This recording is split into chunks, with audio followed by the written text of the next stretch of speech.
Who am I? I'm John Craig. My wife is Sandi. She's joining me here momentarily, and we are out of Amarillo, Texas. Sandi and I pastor Life of Worship here in Amarillo. Do need prayer partners, not only in the prison ministry, but also at Life of Worship. We do need financial partners in it, and pray about that. If you've not had an opportunity to give and you've been thinking about that, Father's been putting that on your heart, you can go to our website at www.lifeofworshipamarillo.org. And so, and there is a donate button. You can just designate, hey, I want to help out with the prison ministry. I want to minister to these guys. They're in the federal system. They're in the Texas system. So if you know of anybody that's out there and they are hungry for good studies, no matter where they are, we will send them materials. So please let us know and we'll get that information out there. You'll have to email us though, and I'll put that email up on the screen here shortly as well. So with that said, Miss Sandi Craig, how are you doing? Are you doing better? I guess. If I have to leave, you just jump in and we may have to go to news earlier. So okay. All right. Well, we have been studying Psalm 23, and if everyone will turn in their Bible and let's go there right now, and let's read Psalm 23 together. And we're going to focus in on verse 4. This would be the fourth week, I believe, the third or fourth week we've been on verse 4, and so. But that's okay because we're digging out some good stuff, and we might not even get finished today. We'll see what happens because we're really here on a journey of discovery to see what else Yahweh says to us through the scripture, through the Hebrew, through the Paleo, through him. So are you there yet, Mr. Craig? I am, and I hear Sugar singing in the background. Yeah, nonstop. So nonstop. Go ahead. All right, here we go. This is Psalm 23, beginning with verse 1 through 4, a psalm of David. Yahweh is my shepherd, I shall not want. He makes me lie down in green pastures. He leads me beside quiet waters. He restores my soul. He guides me in the paths of righteousness for his name's sake. Even though I walk through the valley of the shadow of death, I fear no evil, for thou art with me. Thy rod and thy staff, they comfort me. All right. Now, last week we focused in on the shadow of death. And we actually, as we broke the word apart, we discovered that our desire, when we put that idea together, that our desire has this control that can either bring forth chaos or life and connects us to a mark, his mark or another mark. And really, as we've been studying through this psalm, we've been looking at not only the physical aspects or what tradition has said and told us this meant, but we're discovering that a lot of the battles that we face are those battles and those choices that we make within ourselves. And that results in a lot of the shadow of death, or in part anyway, at least it's in part. And we know that through the study of this psalm that we need to be focusing our desire on on Yeshua. He should be our number one goal because he's our rest. But we get distracted. We have other desires that get in the way and they take us off the path, which marks us differently. So that is what we looked at just in brief over a shadow of death. And as we were talking about that desire, that control, chaos, that secure, that sign, that these letters for it in Paleo, what they mean for the Zamaveth, which is the shadow of death in Hebrew, it points us in a different direction. And I want us to go to Genesis 4, verses 6 through 7, because we're going to talk about Cain for a minute. Because ultimately, Cain's life was about desire, as honestly, we all have certain desires that drive us certain directions. It's the way it is. But I want us to talk about this for a moment because honestly, it leads right in there for us when we talk about this verse in particular, because in this verse, we are going to talk about sin crouching at the door. What does that mean? What does it mean when we say that? because it has this connotation in tradition that something is lying there to attack us or to get right there and take over our lives. And that's not what this is about. So let's go ahead and read Genesis 4, verses 6 through 7. All right. Then Yahweh said to Cain, "Why are you angry, and why has your countenance fallen? If you do well, will not your countenance be lifted up? And if you do not do well, sin is crouching at the door, and its desire is for you, but you must master it." Okay. So here we have this idea, this sin crouching at the door, like this beast is crouching at the door. And Yah says to Cain, why are you so fallen? Why are you so downcast? You know what, you have to make things right. When Yahweh tells Cain that sin is teshuka for him, that means an unquenchable desire. And he's got to rule it. He has got to master it. In the Hebrew structure is identical to that same thing that happened to Mrs. Adam, to Hava, after she sinned. Hava has this desire for Adam, this teshuka for Adam, as sin has for mankind. Now, I don't want us to get confused that she wanted Adam's position, or she wanted Adam's power. No, what happened when Mrs. Adam faced that curse, it was never on the person, it was for the work of their hand. Adam's work of his hand was on the ground, therefore the ground was cursed. Hava's role is the protector of man. Hava is the Etzer Connecto. She is the one that is to surround him and focus that fire. She is the one that is supposed to oppose him when he's doing the wrong thing. She is the one that's supposed to help him do what he's supposed to do as she's doing what she's supposed to do. So her desire is still to continue in the work that she's been called to do, but he's going to oppose her along the way, just as the thorns and thistles oppose Mr. Adam as he is trying to work the ground that he's supposed to work. So we see that curse resting upon not the individual, but the work they're to do. It's harder to get it's harder to get vegetation and fruit and life to come from the ground than it was before. It's harder to get Mr. Adam to listen than it was before. So we see that the curse rested upon the task of their hands. So Mrs. Adam, had this desire that was powerful to do the job that she wanted to do, but she had a harder time doing it. She has to adjust. Now Cain is told that he's got to rule, that he's got to master or control sin. So how exactly do you do that?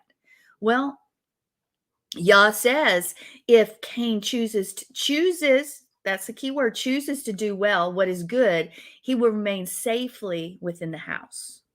But if he doesn't choose to do what Yah's called him to do, just outside the door, sin is like a lion that's ready to pounce on him, wanting that opportunity. Yah said to Cain, why are you so angry? Why are you so gloomy? So obviously he knew something was wrong, right? If you do well, you've got to face whatever you're dealing with. Why not be cheerful in the midst of it? But if you don't do the right thing, sin is lurking at your door. Its desire is for you. You've got to master it. So what happens? I want you to understand that this statement, first, sin is still outside. He messed up. He brought a sacrifice, an offering unto Yahweh. That wasn't what Yahweh asked for. Okay? He didn't do the right thing. Abel did. But sin still wasn't there. It was still outside the door. He had an opportunity to make things right. But it was right there, and it was ready to come and invite it. Folks, I want to tell you something. The enemy is always waiting for a door or a crack or a sliver in our lives when we allow that thing to come in, and it will come in, and he will mess with our mind and our circumstances, especially when we don't do the right thing, when we sin and we don't make it right. When we do things incorrectly and we know we've done it and we don't go rectify the situation, all of a sudden things get darker and darker and darker because we're choosing to go down a different path than what he's called us for. And that's what's happening here. It's waiting, and Cain has this opportunity to make it right, but he doesn't. It's almost as if well, let's go back this way. The word here is rabas, which means actually resting place. And when we say resting place, that should immediately bring us back to this psalm, because in almost every occurrence in the Tanakh, in the Old Testament, this word rabas is associated with rest from exertion or after exertion, and repose. It doesn't carry of this idea of evil ready to pounce that's lying in wait for you. That's not what this word means. In fact, it's used many times to describe the rest of sheep. Okay, we're right there, under a shepherd's care. So here we have this word that's associated with sin lying at the door, and it's still outside, and it's at rest. It's sit there waiting. So translations try to tell us that it means like a crouching tiger ready to spring into action, and that's just not the case. That's not what the Hebrew shows us. Yah is saying to Cain, hey, sin is waiting. It's just outside. It's resting just outside your mind. And if you choose to do the right thing, if you choose to follow my ways, if you choose to accept my solution, it's going to stay there. It's not going to come and mess up your life, because your actions will take care of what you've already done wrong, and you will return to the path that is lit, that God has called you to, and you won't continue in the direction on your own path. What happens if you deviate from a path just a little, but you stay on that path a little ways down? It's going to be the path of righteousness, and the path of your own choices is going to be so far from each other that one path won't even resemble the other. But at the beginning, when the path starts to deviate, when you start to get off the path of righteousness, when you stop to get on the path where there's rest, where there's Yah, and you just barely get off, if you immediately make things right, you have a choice. We return to that path of righteousness. It's right there. But so many times we get so stubborn and full of pride that we want to do things our way, which is what this psalm is so much about. In one aspect, is choosing to follow our own path. And then sin is right there waiting and attaching itself to us because we chose that path. We're choosing to continue to sin. We're choosing to make that our lifestyle. So Yah's telling Cain, hey, it's just outside your mind. Where's your battle fought? It's your mind. If you choose to do things my way, it's okay. We're going to get on the right path. But if you choose to go this other direction, I can't do anything, because we're choosing to follow our will and our way. And so sin is right there. If you don't heed my warning, if you let all your emotions take over you and your circumstances and guide and lead you, your flesh, then sin has the opportunity to start taking action within your heart and within your life and to wreak havoc. And it's not because it was this animal ready to prey. It's because we chose the path and invited all of that in. Ouch, that hurts. We so like to blame our circumstances on something evil or someone else or something else. But so many times we're in the circumstances we're in because of us. Now, I'm not saying every time. Sometimes it's not. Sometimes it's testing and trying, and that's true. But there are many things we blame on something else, and it's our own choices that we've made. So if you do us well, what does that mean? We understand that there was a first fruits offering presented, and that I believe, and the Torah has been and will be, and that everything didn't just happen on the Exodus when we got to the mountain. No, those words of life were from the beginning. They were what brought forth light before there was a sun and the stars. Yah set things in the place because he's the same yesterday, today, and forever. That means new things aren't coming up and saying, oh, by the way. So those offerings were there because they were presented. Even, well, we even think about the Moed, the fourth day, when the Moed was created, the light to govern the sun and moon and stars. We understand that the Torah has been from the beginning. So whether it was written down or not, these actions and his words had precedence, and they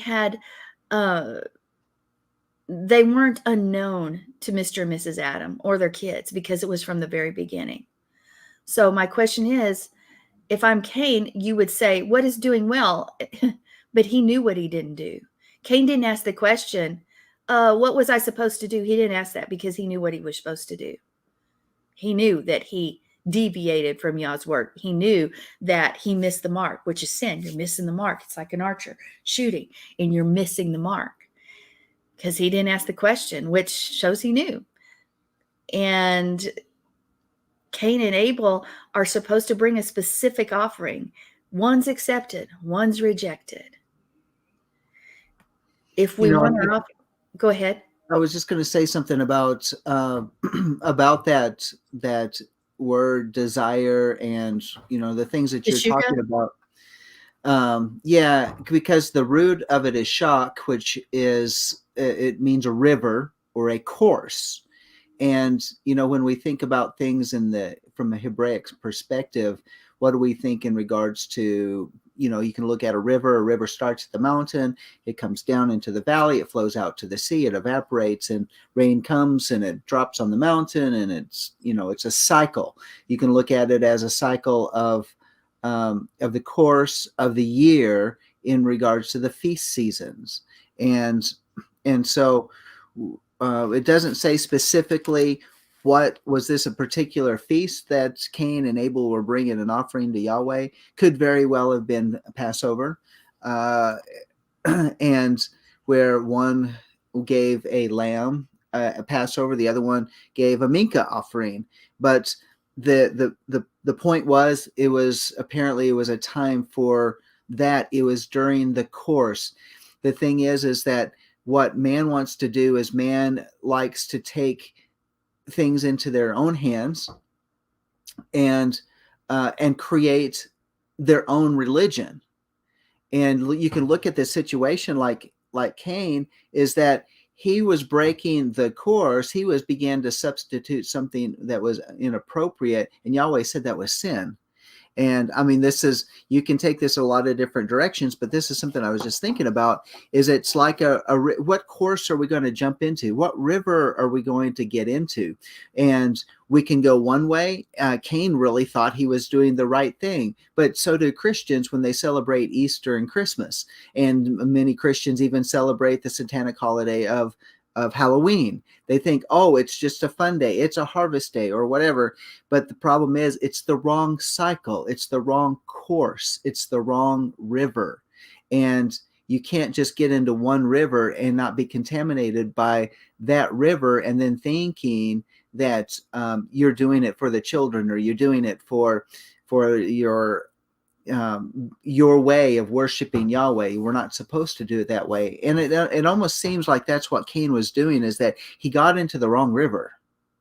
He was listening to a voice, maybe like Adam and Chava were listening to the voice in the garden. It sounded reasonable, that sin crouching at the door. What is it that Hasatan wants us to do more than anything? It's just, he wants us to just step over here. This is a good way to worship God. This is a good way to, and Yah says, no, that's, like Sandi said, it's missing the mark. And that is sin. And yet we have a tendency to be able to say, you know what, we can reason it out in our own mind and say, well, but I can see that this is still good, but it's not tov. It's not good that can be perfected upon. And it's Yahweh has a good way then we have our way, and our way is not going to match up to Yahweh's good way, his Tov way, that way that cannot be improved upon. So that was just some thoughts that I had regarding to this. And I think there's, because, but it's interesting because there's a similar theme in the word itself, is that there's a remedy when we get caught in the wrong course. Some people might call it a rut. You get caught in a rut of a lifestyle that is not that Yahweh doesn't like, and but there's a way to break out of it. And similarly sounding to this word is teshuvah, and where we repent and we jump out of that course, that river, those desires, and get into Yahweh's desires. And it's a surrender of the way that we want to do things to worship God, and to be able to embrace the way that he wants us to worship him. I don't know. Those are some thoughts that I had from what you were talking about, Sandy. But it really goes along with this verse too, what we've already been discussing, because we're talking about a path, the path of righteousness, which is Yahweh himself, which is Yeshua. So we're talking about this one path, and there's only one path, one. And any deviation for it brings us back to what we talked about, that thick darkness where you can't move, or you will hurt yourself or someone else, because beyond his path is thick darkness, but we don't even know that we're in the darkness. So when you talked about choosing our own path, it really goes along with Psalm 23, because this is about choosing a different way, choosing our way, letting our ego and letting our pride and letting our desire for something other than Yah dictate the path that we're on. Is our desire for power, for recognition, for something far more mysterious, or something that would be a path that we would immediately say, oh, we shouldn't do that. Because when we start to follow those things other than Yahweh, who is our rest, who is rest, and we're only going to achieve rest when we're on that path, we're only going to be in light when we're on his path, then it's ultimately going to lead to death and destruction. And what happens when, okay, let's say we're driving down the road. Have you, I already know the answer to this, because you're driving down the road and all of a sudden you're looking on the side of the road. What oftentimes happens? You drift to where you're focused. I don't do that, do I? You have, as have I. I've done the same. I'm sure we all have. But it's the same thing, where our vision, it gets on something other than the one path. All of a sudden, our heart is there, our mind is there, our attention is there, and we drift from where we're supposed to be. If we're in a vehicle, ultimately what's going to happen is we're going to crash, and we could kill ourselves and others with it, or at least harm or injure them. But is that any different than when we go away from his path, even in life? We will hurt ourselves and those that we love, because our actions are felt by our family, by our community, and the reverberation goes forward. We know that, and we've talked about that before. I think we need to remember what is our goal and what is our focus. And because it goes right along with what you said. Now, here's something we need to remember, and you can sure say something about this. Does Yah say, I will master it for you? Sin is out the door. I'm going to master it for you. I think that's a really good question, because the straight answer is no. But he gives us all the tools to be able to defeat that sin that is lurking at the doorway. And and so we can actually but it's what we want to do with it. And we talk about a lot about this regarding churchianity and Christianity, and we're talking about how the paganism and the syncretism, the mixture that was brought into the early church, then how that has become doctrine in modern churches today. And And so, but every single person that calls themselves a believer, a follower of Messiah, has at their fingertips the ability to research, to study. No greater time than today, where we have electronic libraries that we don't have to go and have all of these encyclopedias and thesauruses and commentaries and dictionaries and you name it. All of these different tools that we'd have to open up all these different books to study out. We have at our fingertips the ability to study the things that will show us the truth. And if we refuse to use the intelligence that Yahweh gives us, then we are only going to follow the same type of course that we've been led down in. And that's what the problem is, as much of modern Christianity is they're following a course. Well, we've done it this way for a long time. I don't want to break the course. I don't want to break this way. But we have the tools. We have the tools that will set us free. And we have the Holy Spirit. We have the Ruach HaKodesh. We have the very Spirit of the living God being given to us to help us break the cycles. And I'll tell you what, I understand breaking those cycles are hard. And a lot of people that have come into the Messianic roots, the Hebraic roots of their faith, you know how many people came into it because of crisis? They came in because of a crisis in their life. They needed answers, and the church was too shallow to meet those answers. And they dug and they dug, and it was revealed to them. Other people are just simply saying, I'm hungry. I want more. And the Father revealed this whole realm to us.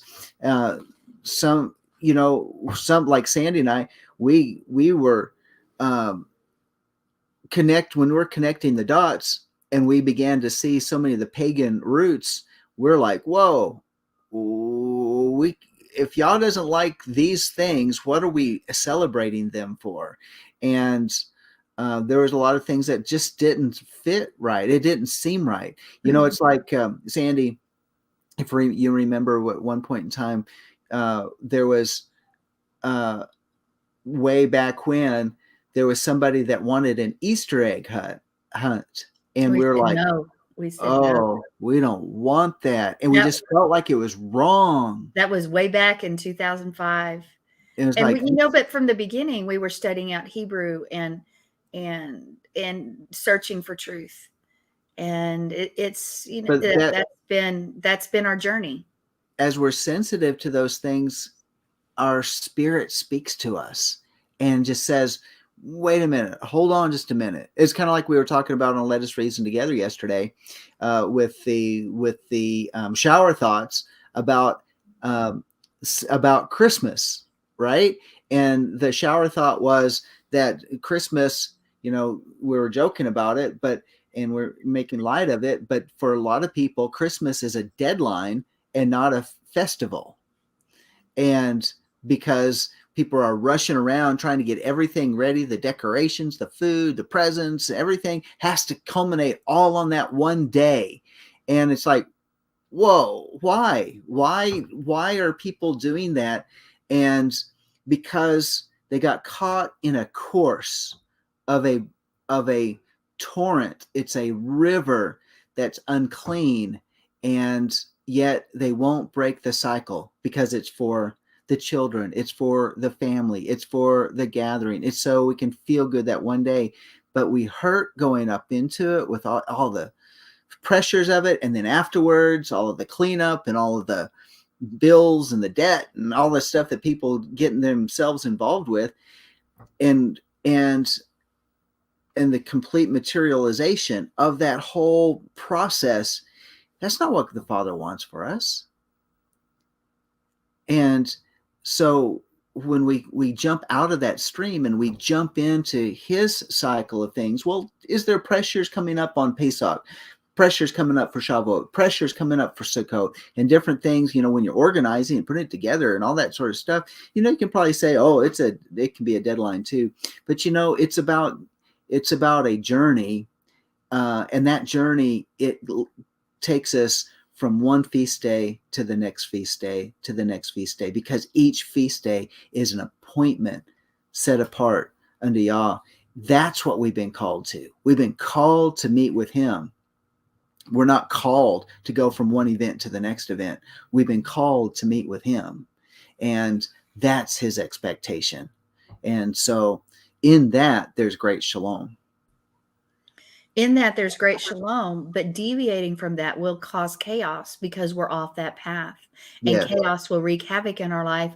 And then we walk into the darkness and we either choose not to do it, but usually we don't even know we're there. And that is something we need to remember. Are we there? Examine our own lives. Where have we deviated from a path that he has called us to, that his path, his word? Are we deviating from rest? Because thick darkness is going to surround us.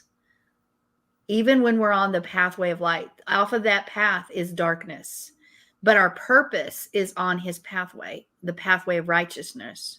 So we may need to ask the question, if he has a pathway for us, why is there something there that can throw us off, i.e.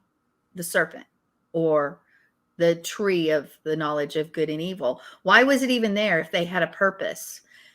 And that wasn't a part of it? Well, because that thick darkness surrounds the very nature of being of who we are. And he's a Yah of choices. Do we serve him because that's all there is, or do we serve him because it's a choice? So that means that trials and testing and temptation will be outside off the path. And we can easily deviate from there if we choose to do so and don't make those course corrections. And I think David here, he wasn't fearful of the valley of the shadow of death, whether the physical one or the one that we talk about that we're fighting right here, because he was facing his life with Yah's purposes. He was on Yah's path with his focus on him, and his purposes and his ideas had been transformed by Yah's ideas for him. So his desire was rest. His desire was Yah himself. So he put Yahweh as the authority in his life. And because Yah was his authority, he controlled the chaos and he carried the burden. Instead of destruction that life could have brought forth, it brought forth more life, which showed that he was connected to Yah. Our life's going to show whether we're connected or not. Is it chaos? What's going on with us? What's happening? Who are we marked by? Because David was marked with his mark, and it was a sign. His life was a sign and a testimony to all who would see. Was he perfect? No. He had to make some course corrections. Absolutely. But he made them. And the purpose we find actually in the last verse, which we're not going to go to right now, but I will dwell in the house of Yah forever. The psalmist David himself was walking through life with a purpose, with Yah's purposes for his life. And he went through some dark valleys, but he kept walking.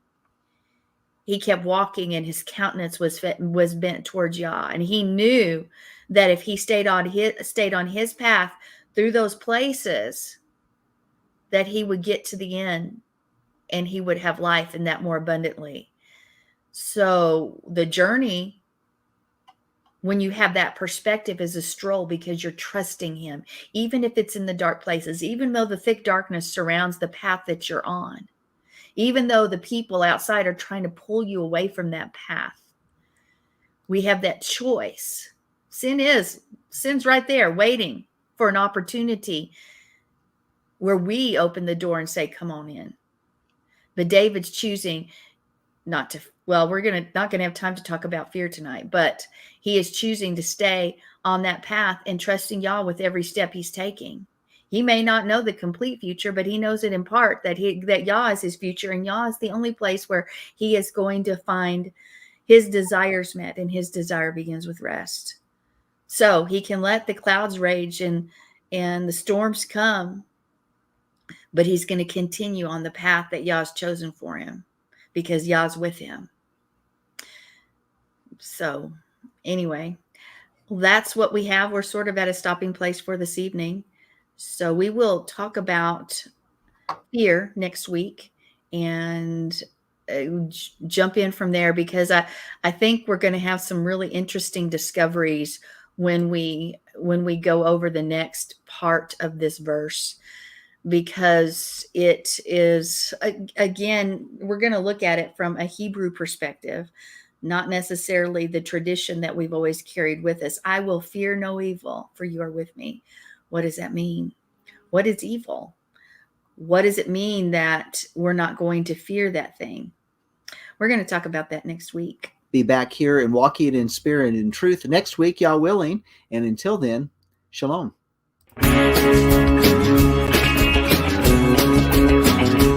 We are richly blessed to bring you what we believe is the fullest, most diverse, yet up-to-date progressive teachings, discussion, and prayer programming you can find anywhere on this planet. Be sure to take the tour of the MessianicLambRadio.com website. I'm Susan Hoogie, thanking you for joining us on the Messianic Lamb Video Network.